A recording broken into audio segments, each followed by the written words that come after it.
आराम से बैठा होता है। प्रणाम मुखिया जी, मैं आपसे एक जरूरी बात करने आया हूँ। अरे राम, सुबह सुबह कैसे आना हुआ? सब ठीक तो है? जी जी मुखिया जी, कल खेत में हल चलाते समय ये संदूक मिला। खोलकर देखा तो सोना चांदी के सिक्के भरे हैं। मैं इसे अपने पास नहीं रख सकता।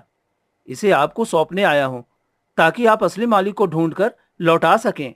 अरे, इतना बड़ा खजाना! हाँ मुखिया जी, इसे अपने पास रख लीजिए। किसी का खोया हुआ होगा, आप असली मालिक तक पहुंचा देंगे। तुम्हारी ईमानदारी की मिसाल दी जाएगी राम। आज के समय में कौन इतना ईमानदार होता है? ईमानदारी से बड़ा कोई धन नहीं है मुखिया जी। ठीक है, मैं इसे संभाल कर रखता हूँ और पूरे गांव में खबर करवाता हूँ। अगर कोई इसका असली मालिक हुआ तो उसे सौंप दूंगा। धन्यवाद मुखिया जी, अब मैं चलता हूँ।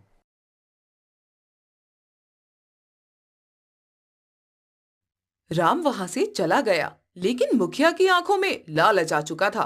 इतना बड़ा खजाना, अगर इसे राजा को सौंप दूं तो मेरा नाम होगा, लेकिन अगर मैं इसे अपने पास रख लूं तो नहीं। इसे राजा को देने की क्या जरूरत है? अरे, कौन जानेगा कि राम को खजाना मिला था? मैं ही रख लेता हूँ। मुखिया ने खजाने को अपने घर में छिपा दिया और किसी को कुछ नहीं बताया। शाम को मुखिया से उसकी पत्नी खजाने के बारे में पूछती है। ये संदूक कहाँ से आया? इसमें तो सोना चांदी भरा है।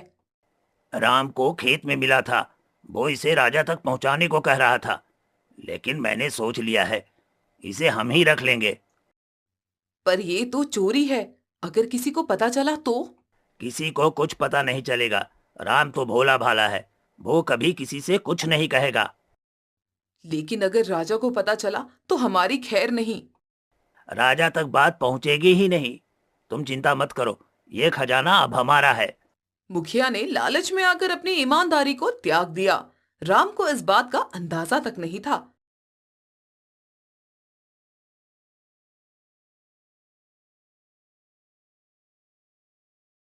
अगले दिन राम और सुनीता आपस में बात कर रहे होते हैं। तो मुखिया जी ने खजाना रख लिया? हाँ, मैंने उन्हें दे दिया। अब वही असली मालिक को ढूंढ कर देंगे। कहीं ऐसा तो नहीं कि? नहीं सुनीता, मुखिया जी बहुत नेक इंसान हैं, वे ऐसा नहीं करेंगे। फिर भी खजाने में बड़ा लालच होता है, मुझे डर लगता है। हमें अपना धर्म निभाना चाहिए। हमने अपना काम कर दिया, अब जो होगा भगवान देखेंगे।